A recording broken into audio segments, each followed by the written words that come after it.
Hello friends, hello viewers, आप सभी का स्वागत है आपके अपने यूट्यूब चैनल एस्ट्रो भूमि में। आप सभी को मेरा प्रणाम, आप सभी को मेरा नमस्कार। आप सभी कष्टों से दूर रहें, निरोगी रहें, स्वस्थ रहें, आपकी सभी मनोकामनाएं माता रानी पूर्ण करें, यही मेरी परमपिता परमेश्वर से प्रार्थना है। फ्रेंड्स, मेरा ये वीडियो लास्ट वीडियो से कनेक्टेड है, रिलेटेड है। धन आगमन की तो बातें हो गई, अब धन आता तो है पर टिकता नहीं, कारण और निवारण।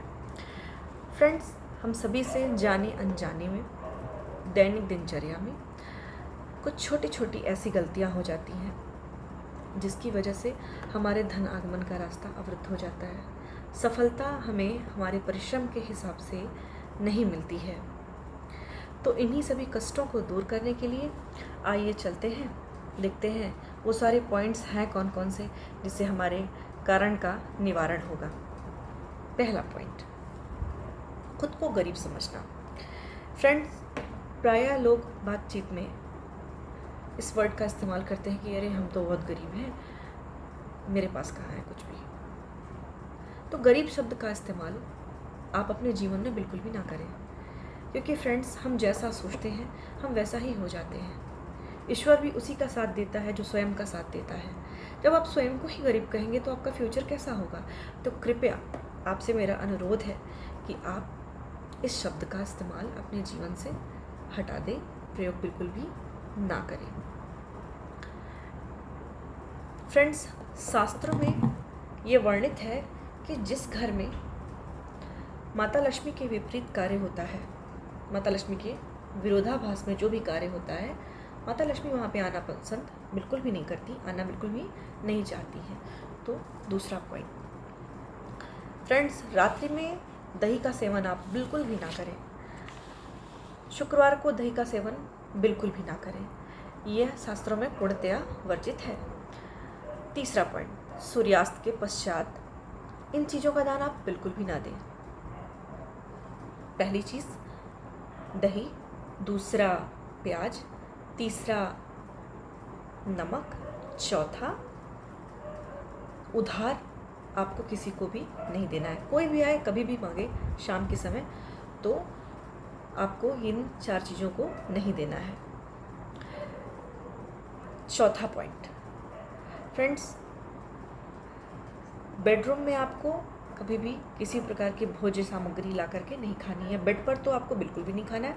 अगर आपकी बहुत ज़्यादा मजबूरी है तो आप ज़मीन पे बैठ के खा लीजिए, टेबल कुर्सी पे बैठ के खा लीजिए, मगर बेड पर बिल्कुल भी ना बैठे। इससे माता लक्ष्मी के आगमन का रास्ता अवरुद्ध होता है। 5वां पॉइंट, सिर पे लगे तेल को बहुत सारे लोग हाथ में जो तेल बचता है उसको अपनी बॉडी पे रब करते हैं, मसाज कर लेते हैं उससे। ऐसा भी कार्य आप ना करें, इससे कष्ट पड़ता है, माता लक्ष्मी रूठती हैं इससे।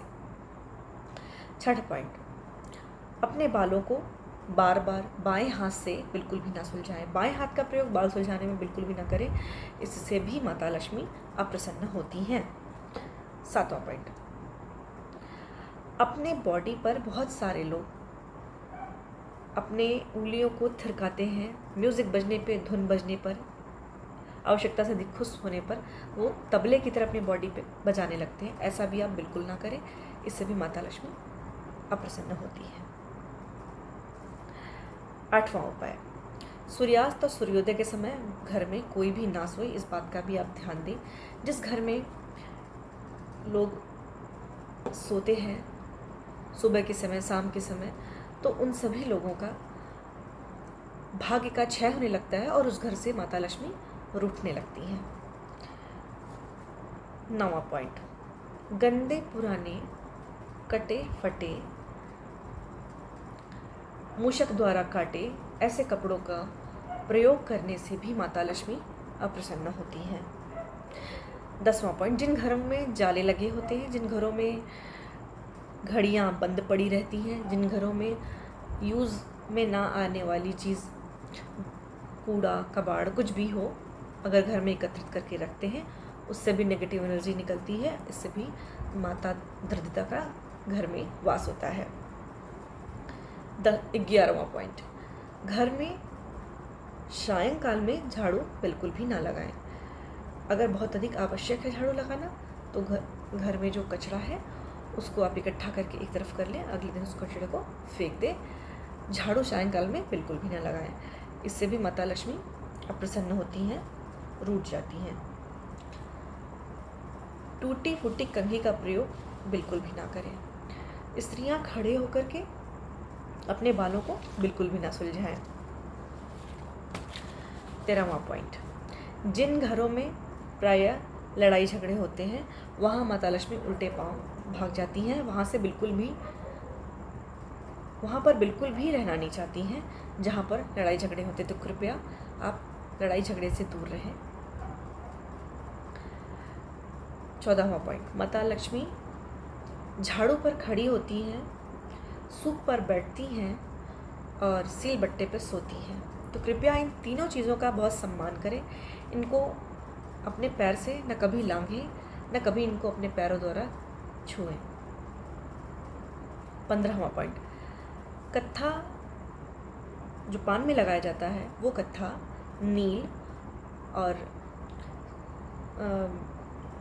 नशे की कोई भी चीज़ अपने घर में बिल्कुल भी एकत्रित करके ना रखें। इन सभी चीज़ों में माँ दरिद्रता का वास होता है, इससे माता लक्ष्मी रूठती हैं और माता दरिद्रता आकर्षित होती हैं, तो इसलिए इन चीज़ों को ना रखें। 16वां पॉइंट, फ्रेंड्स, हमारा लेफ्ट हैंड टेकर हैंड होता है और हमारा राइट हैंड गिवर हैंड होता है। तो हमें जब भी कुछ लेना हो तो आप ये कोशिश करिए कि आप बाएं हाथ से लीजिए। जैसे कि ATM से जब भी पैसा निकले तो आप बाएं हाथ से लीजिए। कोई आपको गिफ्ट दे रहा हो, धनराशि दे रहा हो, फंड्स दे रहा हो, तो अपने लेफ्ट हैंड का इस्तेमाल करिए। इससे धन का संचय होता है, धन की हानि नहीं होती है, धन की वृद्धि होती रहती है दिन प्रतिदिन। आपका धन स्लोली खर्च होता है। राइट हैंड से देने पर आपका धन जल्दी जल्दी खर्च होगा, धन का संचय नहीं होगा। तो कृपया धन को हमेशा बाएं हाथ से लें और दाहिने हाथ से देने का कार्य करें। जब भी किसी को पैसे देने हो तो दाहिने हाथ से दें। 17वां, रात्रि में किचन साफ सुथरा अच्छे से रखें, सुव्यवस्थित रखें और सोते वक्त एक जल से भरा हुआ पात्र अपने किचन में रखना ना भूलें, ताकि जब भी आप सुबह सो के उठें तो आपकी दृष्टि उस भरे हुए पात्र पे पड़े, जिससे आपका दिन अच्छे से व्यतीत हो, सुंदर तरीके से व्यतीत हो, आपके सारे कार्य पूर्ण हो, आपके जीवन में पॉजिटिव एनर्जी का प्रवाह हो। और हाँ, अगर जीवन में कर्ज ज़्यादा बढ़ गया है तो अपने किचन की लाइट को ऑफ ना करें, रात्रि में किचन की लाइट जलने दें। फ्रेंड्स, इन सभी छोटे छोटे उपायों से हम माता लक्ष्मी के आगमन का रास्ता अपने घर में अवरुद्ध करने से दूर कर सकते हैं। आप माता लक्ष्मी का रास्ता खुला रख सकते हैं अगर हम ऐसा कार्य प्रतिदिन अपने जीवन में करते हैं। बरकत का रास्ता खुलता है, बरकत बनी रहती है हमारे जीवन में, संपन्नता का क्षय नहीं होता, संपन्नता बनी रहती है। माता लक्ष्मी आने को आपके घर में आतुर रहती है। तो मेरे इन पॉइंट्स को अपने जीवन में निहित करिए, फॉलो करिए। स्वस्थ रहिए, प्रसन्न रहिए, अपना ख्याल रखिए। धन्यवाद।